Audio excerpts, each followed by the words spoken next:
So Pakistan joins the club. That's the elite 25% club in which there are a lot of good countries, and those are having a lot of better GDP than ours. But Pakistan somehow is, kind of sharing the elite class of in which the total energy share is around 25% or more. Next slide, please. So, according to International Energy Agency, if we see Pakistan's total renewable energy share is close to 25%, and that's the data of 2022 rather, in which hydro is the dominating factor.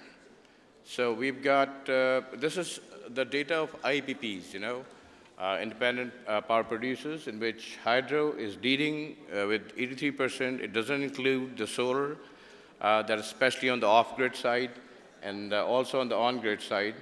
And like Mr. Shah Jahan Mirza has said, that it's around 5 gigawatts or 5,000 megawatts in on-grid, and it's around 6,000 plus. Some people say it's around, 10 gigawatt in the off-grid side. So next slide, please. So I have highlighted, seven major points in which this is a rapid surge in solar. It's so mind-boggling that the solar is coming in Pakistan in a huge way. Either it is that the people are they want to go off-grid. They don't want to use the grids, the discos, and the electricity that is so much expensive. And I think that's primarily the reason. And if we see the Chinese export data that's coming to Pakistan, so in 2024, it's around 10 to 15 gigawatts, 10 to 15,000 megawatts that have been imported in Pakistan. So that's a huge number. So next slide, please. So there are two reasons. There are two reasons why the solar is coming in Pakistan in a huge way. And those reasons are very simple to understand. It doesn't require any kind of rocket science to understand it, because we've got very high energy cost. Our electricity costs are higher. Secondly, our supply of electricity is not reliable. We cannot trust, industry cannot trust, outages of the electricity and, the sudden load sheddings and things like that. So we need to improvise that. We need to, somehow bring the electricity cost at par with the region, and we need to make our energy reliable. Next slide, please. So my insights are very simple. There are just 7 points in that. The surge in solar is propelled by the drastic increase in electricity tariffs by 155% in the last 3 years. This is making a thing that is, helping solar, and that has people want to have electricity, but electricity at the cheaper rates. Secondly, the implications are that in the IPPs, we just have 630 megawatts installed capacity in solar. So people are, what people are doing, people are doing net metering around 5,000 megawatts. And on the off-grid side, we've got a lot of people who are, using solar as their main electricity resource on the off-grid. So next slide, please. Over here, if electricity are higher, then the main thing that suffers is the industry, because it is the industry that gives you a lot of foreign exchange. It is the industry that we need, and it's the industry that makes yourself grow. So energy that is required by the industry, they are using solar for the captive generation. They might not be connected to the net meter, because most of our industry works during the daytime. So this is a good resource for them. And my thoughts are that we need a lot of grid modernization.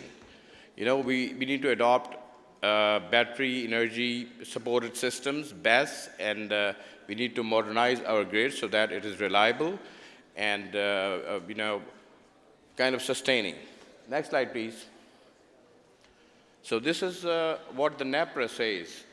By 2033 and 2034, we'll be needing around about 40,000 megawatts of electricity.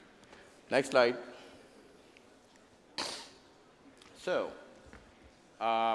this is news of the news in which it says that Pakistan energy costs are among the highest in South Asia for industry and commerce. Now, somehow we need to bring it down. We have to bring it down because our industry requires electricity at the cheaper rates so that their products are competitive in the market. Next slide, please. Okay, so this is the scenario in the electricity price consumption.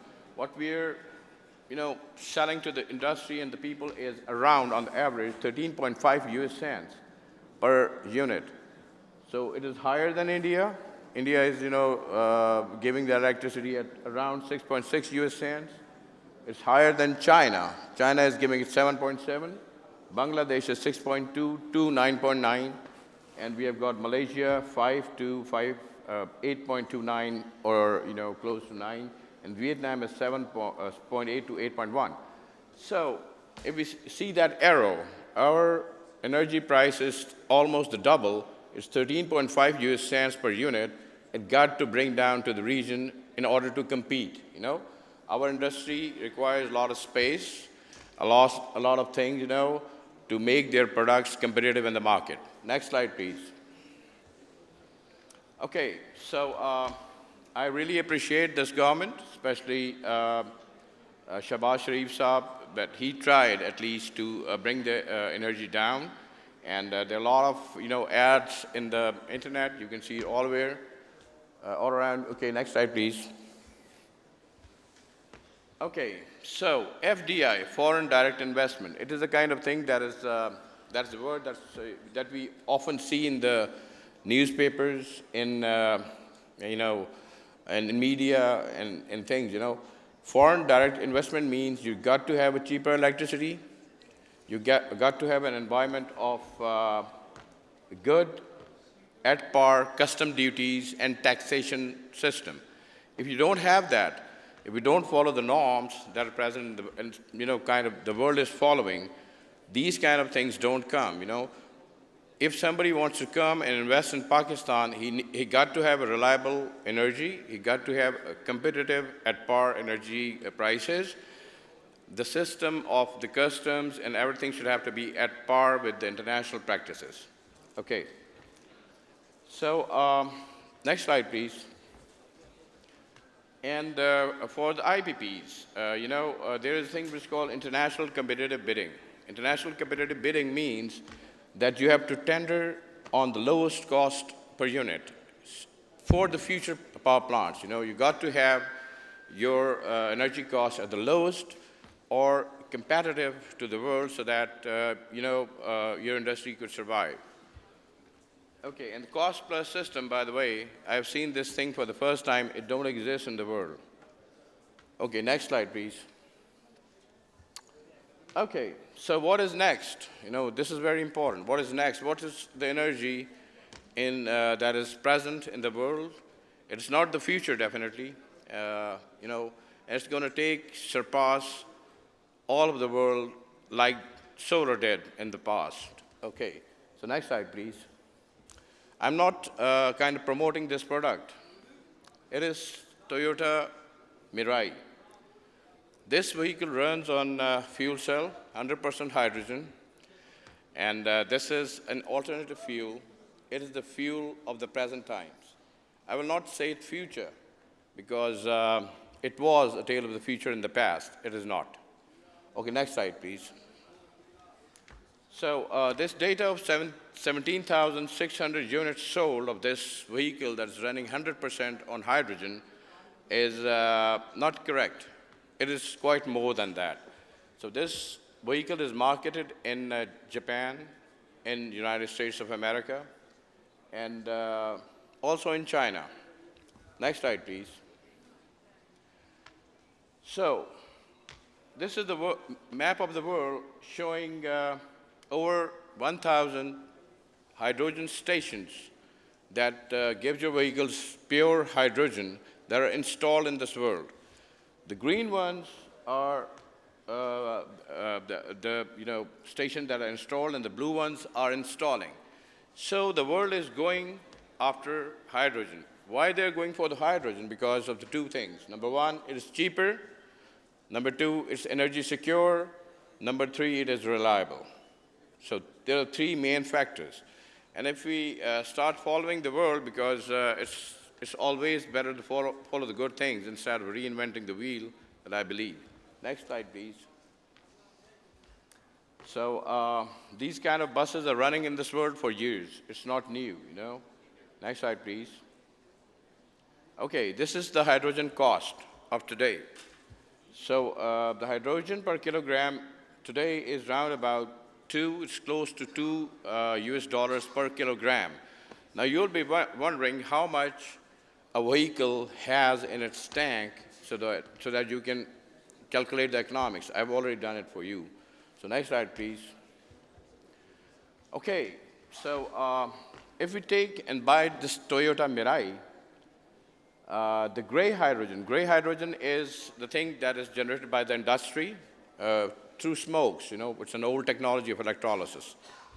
So Toyota Mirai needs 5.65 kilograms of hydrogen gas in its tank, you know, when it's full.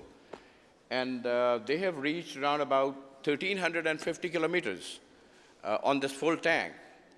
1,350 kilometers on full tank of one Toyota Mirai vehicle, and it costs around about 1,610 on gray hydrogen, 2,415 on blue hydrogen. Blue hydrogen means that the emissions are controlled. And green hydrogen means that are generated through solar, green ways, or through wind, you know. So that costs 4,829 rupees 30 paise. If anybody has got any car today that could offer this kind of finances, this kind of balance sheet today, 1,610 rupees mein Hyderabad from Islamabad, you know. It's very economical. And if something happens, you know, if your energy is not secure, if something happens in the Middle East and you're not getting the petrol or fuel or whatever, so your vehicles will be moving. And that's the story, and that's, you know, kind of economics behind these technologies, and we need to adopt them. Next slide, please. Okay, so my suggestion for the government people and for the industry people and for the others, if somebody is developing an alternative vehicle anywhere in the world, my suggestion is there should not be any taxes, any duties on it for at least 5 years, and especially on the generating equipment, on the hydrogen stations, so that this kind of vehicle should come in Pakistan, should save our lot of foreign exchange that we put in buying fuel in the oil and other things, you know, and it would be better for the country, both ways, economically, financially, emission-wise, and everything. Okay, next slide, please. So this drone, you know, this is for the military chaps.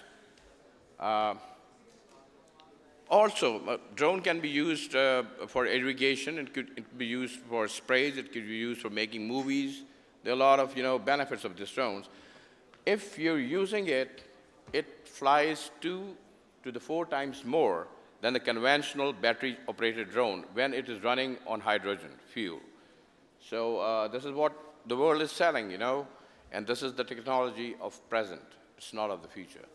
So I end my presentation with warm words and with everyone, and I please, you know, kind of feeling quite happy that people have invited me in here, and thank you for your, you know,